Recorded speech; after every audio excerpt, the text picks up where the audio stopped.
भागवत जी की उपयोगिता कलयुग को देख करके बताई गई है।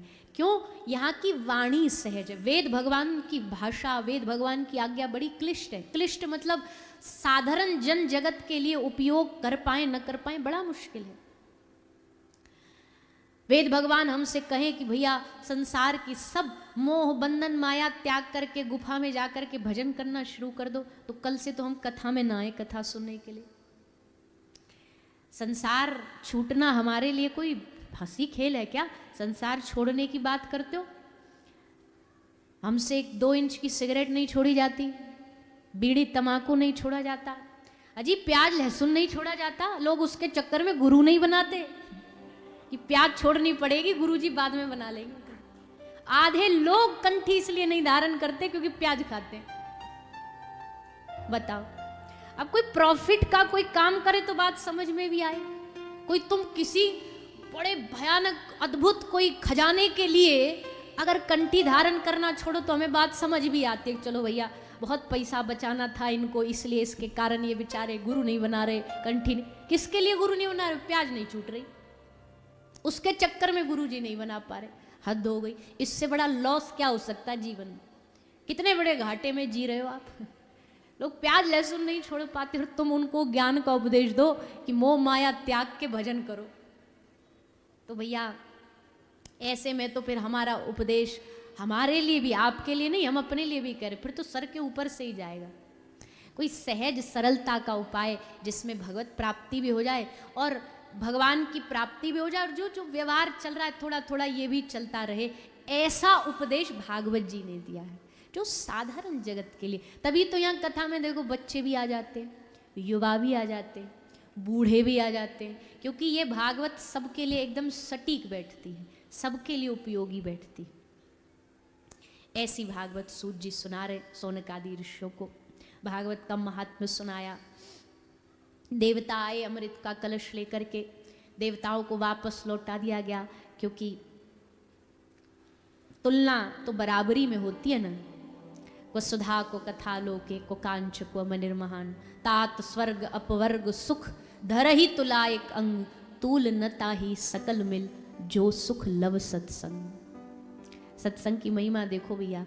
एक पल्ले में ब्रह्मा जी ने सारी दुनिया का सुख रखा, अपवर्ग मुक्ति का सुख रखा, सारे दुनिया का समृद्धि सुख संपत्ति सब रखी, और एक पल्ले में तराजू के केवल लव सत्संग, एक क्षण से भी छोटा सत्संग एक तराजू में रखा पल्ले में, तो एक लव सत्संग का तराजू भारी हो गया और दुनिया का सुख का जो तराजू का पल्ला वो हल्का रह गया। तो सोचो सत्संग की कितनी महिमा है, कितना लाभ है।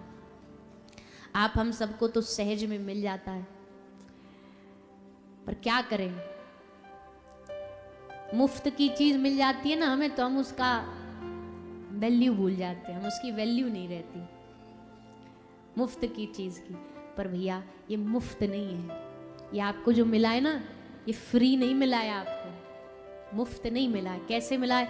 आपके अनेक जन्मों जन्मों का जो पुरुषार्थ है, आपने जो भगवत सेवा में जो कार्य किए हैं, क्रियाएं की हैं, उन सब से रीझ कर करके श्री ठाकुर जी ने, श्री किशोरी जी ने आपको यहाँ कथा में भेजा है, उन सब पुरुषार्थों से रीझ कर।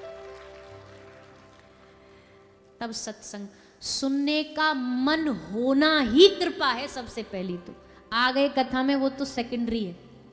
पहली कृपा कब है? जब आपने पहले मन बनाया बोर्ड देख करके कि यहाँ पातड़ा में कथा होने वाली है, फलाने से फलाने तारीख हम जाएंगे, इतना मन बनाया ना, सोचो कृपा तो वहीं से बरसनी चालू हो गई। कृपा ऐसे ही होती है। लाल चटनी की जगह हरी खाने से तो पता नहीं होगी कि नहीं होगी, पर असली कृपा ऐसे बरसती है कि जब भगवान की कथा सुनने का मन करने लग जाए। आएंगी बाधाएं बीच में बहुत, सेम डेट पर दोस्त की शादी का कार्ड आ जाएगा, अब भैया वही तारीख का ब्याह है, वही तारीख की कथा है। चतुर सुजान लोग क्या करते, बोलो ये तो कथा ही तो है, यूट्यूब पे सुन लेंगे बाद में। ब्याह में मजे लो, और वो मजे मजे में भैया फिसल जाते, हाथ से चूक जाता। आया हुआ जो भगवान के द्वारा कृपा किया हुआ जो हमारा संकल्प है वो हाथ से छूट जाता है। भगवत कथा आसान नहीं है। यहाँ बड़े बड़े बीच में अड़ंगे माया देवी अड़ाती है। माया देवी कैसे भी इसको कहते, जैसे जैसे मन चलता है ना कथा की ओर तो बुद्धि घबरा जाती, चित्त घबरा जाता है, पाप कर्म एकदम मचलने लगते हैं कि अब ये अगर कथा में चला गया तो फिर हमारा क्या होगा। इसलिए वो घबराते हैं, सब मिल करके एक पूरी गैंग बनाते हैं। अब इसे रोको, कथा में जाने से नए नए प्रपंच सामने आ जाएंगे, नए नए आदि व्याधि सामने आ जाएंगे। और कुछ भी नहीं आई तो तुलसी बाबा ने कहा, तुलसी पूरब जन्म ते हरि चर्चा न सुहाए, कै सोवे कै लड़भिरे कै घर को चलो जाए। कै सोवे या तो नींद आ जाएगी, नींद नहीं आई तो लड़ भिरे, लड़ लेंगे आपस में, कोई ना कोई बहाना लेके लड़ लेंगे, और वो भी न हुआ तो घर को चलो जाए। बोले व्यास जी बड़े बोर हैं, बढ़िया वाले चटकीले वाले भजन नहीं सुना रहे हैं, मजा नहीं आ रहा, उसको कथा अच्छी नहीं लगेगी और बीच कथा से उठ करके चला जाए। तुलसी पूरब जन्म से। पर आप सब आए भी हो और अगर मन भी डूबा है, कथा में रस भी आनंद भी आता है, तो समझ लो ठाकुर जी की बड़ी कृपा है, बड़ी कृपा है आप हम सब पर। सूत जी कहते हैं देवताओं को वापस भेज दिया, वापस चले जाओ, तुम इसके अधिकारी नहीं हो। कथा का अधिकारी